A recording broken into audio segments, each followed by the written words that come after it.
Me llamo Beth Mañé, soy editora de revista CIDOB de Affairs Internacionals y responsable del área editorial del CIDOB, que es un think tank de relaciones internacionales con sede en Barcelona. Así, para hacer una presentación inicial de la revista, diría que Affairs, que es como conocemos nuestro proyecto editorial en forma breve, es una revista de relaciones internacionales cultural académica.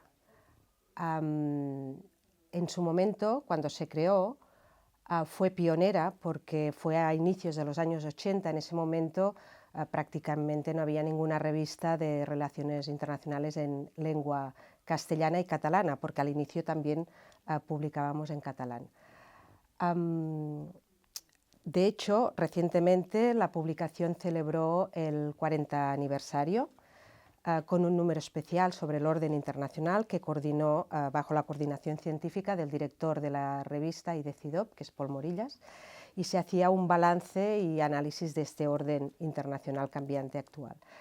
Cada número de la revista es un monográfico que trata un tema de la realidad internacional y está está bajo la coordinación científica de expertos en el tema que se trata ese número. Los artículos son análisis en profundidad, originales, y una de las características de la publicación es que es interdisciplinar y tiene el objetivo de promover y analizar sobre todo, promover y difundir lo que sería la reflexión, el debate y la difusión de las relaciones en el ámbito de las relaciones internacionales.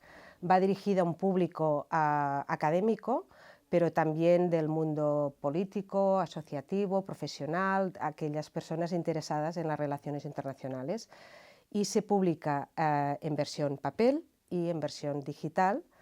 En la versión papel, pues los canales de distribución básicamente son suscripciones, librerías y bibliotecas, y en digital, que está en acceso abierto, son los canales académicos.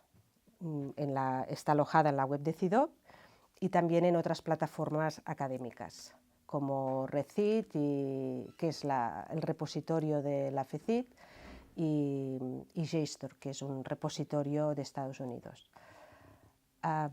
Sí, podríamos, es un ejercicio interesante, ¿no? Cuando un poco recapitulas la historia de la publicación, porque te das cuenta que va tomando una forma, ¿no?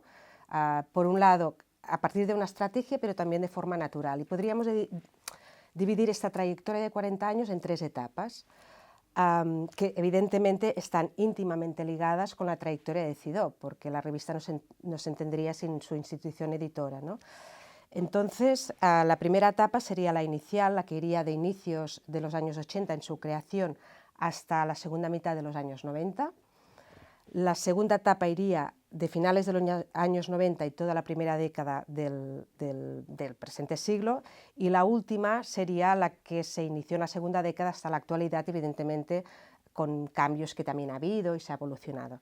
En esa primera etapa, el alma de la revista fue su director, Josep Ribera, que fue el fundador de CIDOB, y que desde aquí me gustaría también dedicarle un emotivo homenaje, porque falleció hace unos años.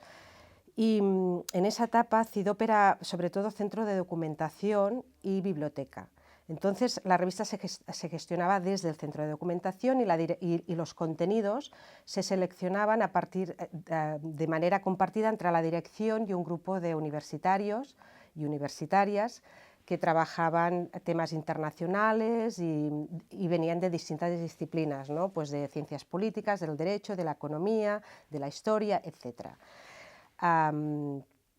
Luego, de hecho, esa etapa se podría definir como en la presentación del número 0 que se publicó en la primavera del año 1982, ponía que esa revista salía con la voluntad o el objetivo de promover y acercar el mundo a la ciudadanía del país. Recordemos que a principios de los 80, hacía pocos años, ¿no? que el país había salido de una dictadura. había ganas de conocer lo que estaba pasando fuera y había esa necesidad de que el país se abriese al mundo, y de hecho uno de los objetivos de la publicación era eso, ¿no? Abrir el país al mundo y que el mundo, tener acceso de este mundo para el país, ¿no? Que fuese un canal de comunicación y de análisis. En esa primera etapa los temas que se trataban, pues evidentemente ligados a la actualidad y pues la Guerra Fría, la rivalidad Unión Soviética-Estados Unidos, la Comunidad Económica Europea, España es cuando entró la Comunidad Europea, etc. Vamos a la segunda etapa ya, que es una etapa que a finales de los 90 que la revista se profesionaliza, ¿vale? CIDOB crea un departamento de publicaciones, se crea la figura de la editora, y ya la revista se fija una regularidad, una periodicidad regular. Entonces, viene a ser un reflejo de los temas de estudio, porque CIDOB empieza a tener una pata de investigación importante y empieza a ser un poco también un canal, ¿no? para trabajar los temas prioritarios que estaba trabajando en CIDOB. En ese momento pues podemos hablar de Unión Europea, de Europa, Estados Unidos, desarrollo, seguridad, y también se van introduciendo otras áreas prioritarias como pueden ser la interculturalidad o las migraciones. Ya entrando en la tercera etapa, que sería la etapa que nombramos la nueva época, que es la etapa cuando la revista hace un salto académico. ¿Qué quiere decir esto? Que la voluntad es mejorar la calidad científica y el impacto académico de la publicación, y eso requería unos cambios importantes, tanto a nivel de diseño como sobre todo a nivel de cumplir unos criterios para poder acceder a las bases de datos internacionales en ciencias sociales. Estos criterios pasaban, establecimos un consejo editorial con personal externo de 8 miembros, un consejo asesor internacional que da prestigio, apoyo a la publicación, integramos el proceso de evaluación externa por expertos de los artículos, de anonimato doble. Eso quiere decir que los autores no saben quién evalúa su trabajo y los evaluadores no saben quién ha escrito el trabajo, y entre otros cambios formales también. Y ahí eso nos permitió ya llamar a la puerta de las bases de datos internacionales, que no es fácil, cuesta, o sea, es todo un proceso largo, y al final sí que ya entramos en Scopus, entramos en Redalic. Desde el 2014 tenemos el sello de calidad editorial y académico de la FECIT. Bueno, todo esto es un proceso largo. ¿Qué temas? En esta época es cuando también empiezan a surgir otros temas, como son los estudios de género, cobra importancia las migraciones. Claro, la revista detecta que se está trabajando en las relaciones internacionales teniendo en cuenta que es una disciplina que no tiene tantos años, es muy interdisciplinar y cada vez tiene más interés, por lo tanto, y ahora sí que ya es una disciplina, de hecho hay estudios, ¿no? Porque las disciplinas se están abriendo y se están comunicando unas a las otras. Y eso se ha notado, porque hay más interés en la publicación, en recibir trabajos, evidentemente también al estar en las bases de datos académicas, estar en los rankings, esto también hace que atraigas trabajos, investigaciones que tienen que ser trabajos originales, no se han publicado previamente. Bueno, así sí que me gustaría, para acabar las etapas, igual nombrar los directores que ha tenido la revista. Las dos primeras etapas estuvo a Josep Rivera, que ya lo he nombrado, que fue el fundador de CIDOB, y a la tercera etapa el primer director fue Jordi Baqué, que con él hicimos el salto académico, él apoyó todo este proyecto.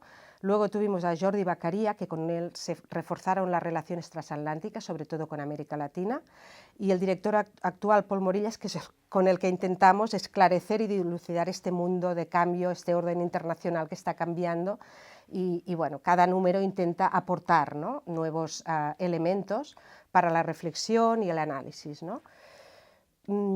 Así rápido estos 40 años diría que, digamos, las tendencias que se han ido progresivamente consolidando han sido internalización, a ver si no me olvido ninguna, internalización, diría especialización, pasamos de misceláneas a monográficos, también a la interdisciplinariedad y transdisciplinariedad, esa comunicación y apertura de disciplinas, la creación de una comunidad de expertos y expertas en relaciones internacionales y sobre todo el equilibrio de género. Porque cuando tú hicimos, en el número especial de los 40 años, hicimos como unas infografías sobre esta evolución, es curioso ver tanto los temas que trataba la revista como autores y autoras, y cómo las mujeres a partir de los años 90 es espectacular, ¿no?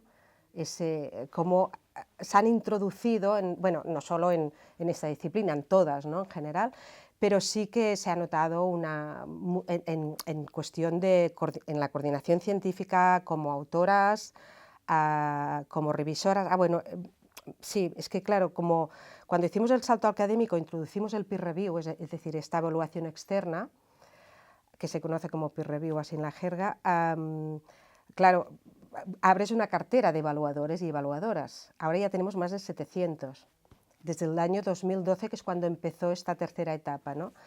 Y la verdad que estos luego pueden ser autores, pueden ser coordinadores o coordinadores de números, ¿no? Vas creando esa comunidad que más o menos, para hacerlo así rápido, sería un 50% del Estado español, un 25% de América Latina y el otro 25% pues, a países europeos, Estados Unidos y de otros países. Mira, es un proceso largo. Cada número es un año, entre un año y un año, 3 meses, elaborar un número, porque hay varias etapas. Hay una primera etapa que se selecciona el tema a partir de las propuestas recibidas. El consejo editorial valora y selecciona el tema. A partir de la selección del tema se lanza una convocatoria de artículos, un call for papers, o se encargan los artículos, hay todo un periodo.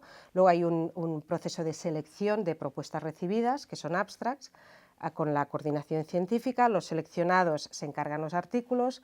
Cuando recibimos los artículos empieza el periodo del peer review externo, de la evaluación externa por expertos. Luego se hace llegar el feedback de esta evaluación a los autores y autoras, que puede ser negativo, también se puede rechazar algún trabajo por no cumplir pues, los estándares que tiene que tener un artículo académico. Y luego ya, pues, previa también filtro científico que hacen los coordinadores científicos, y se inicia la etapa de edición editorial. Y aquí querría subrayar que es un trabajo, toda la etapa editorial, muy cuidado. ¿Por qué? Porque todo este contenido académico, en principio especializado, que viene de una investigación, queremos que llegue al gran público. Y aquí tiene que ser un texto comprensible y fluido. Y ahí trabajamos mucho con los autores y autoras. Y también tenemos un libro de estilo, a tener en cuenta que también están saliendo mucha terminología nueva, o sea que hay todo un trabajo importante, ¿no? de trabajar el contenido en lengua castellana. Sabemos que la mayor parte se hace en inglés, ¿no? Y bueno, y ahí hay todo este trabajo. Y luego ya viene pues, la publicación y toda la parte de difusión que podemos hablar. Sí, apuntar solo por qué cultural académico, creo que es interesante, porque evidentemente la línea es muy fina, lo académico es cultural, pero sí que un poco ya lo he ido explicando, ¿no? Cómo, o sea, manteniendo o fomentando el rigor científico, no se pierde ese carácter cultural y esa voluntad de llegar a un público amplio. De alguna manera bueno, esto es transmisión de conocimiento, ¿no? Es hacer llegar todo este conocimiento al gran público, ¿no? Y por eso hablamos un poco de cultural académico. La versión en papel, que funciona como un libro, porque es un monográfico y también lleva ISBN y va a librerías, este es más la pata cultural que digo yo. ¿Vale? Que va a librerías, va a bibliotecas, se hacen presentaciones, medios de comunicación, incluso hemos hecho ruedas de prensa, dependiendo del tema. Y la versión digital, que se cuelga se publica en plataformas académicas, en la web de CIDOB y en plataformas académicas, aquí funciona más todo el circuito académico y los artículos más de forma individual, entre expertos. Tiene miles y miles de consultas, está en acceso abierto. ¿Por qué? Porque el conocimiento hay que compartirlo. y la investigación hay que compartirla, pues está en acceso abierto. Pero claro, todo este trabajo que te he contado necesita también financiación y tiene apoyo. Sin una institución como CIDOP es imposible llevar a cabo, ¿no? Recibimos ayudas puntuales también, pero bueno, luego también recibimos royalties, ¿no? De plataformas que tenemos y de las ventas y suscripciones y todo esto. Mira, nosotros estamos en ARCE desde el año, si no recuerdo, porque yo no llevaba la revista en esa época, desde el año 1992. ¿Por qué? Porque las asociaciones, yo que vengo de Cataluña y hay mucha tradición, son fundamentales, porque es la manera, espacios donde compartir, cooperar y trabajar conjuntamente. Además, pues bueno, te permite recibir formación y sobre todo difusión. Te da suscripciones, vas a ferias internacionales y otro tema muy importante es el sello de calidad, porque las cabeceras que estamos en ARCE estamos ahí porque tenemos un rigor y sobre todo, bueno, hay una reflexión y fomentas el espíritu crítico, ¿no? Que esto es la base de la cultura también, ¿no? Que es lo que nos distingue, nos hace más humanos, ¿no? Y en ese sentido, pues bueno, ser una revista cultural que pertenece a es un sello de calidad. Y sobre todo hoy en día con la cantidad de fuentes, ¿no? De información, la desinformación, la manipulación, ¿no? O sea, que saber de dónde sale el conocimiento, que ha estado contrastado, bueno, os he explicado todo el proceso, o sea, que lo que llega a publicarse ha pasado por muchas, digamos, etapas, ¿no?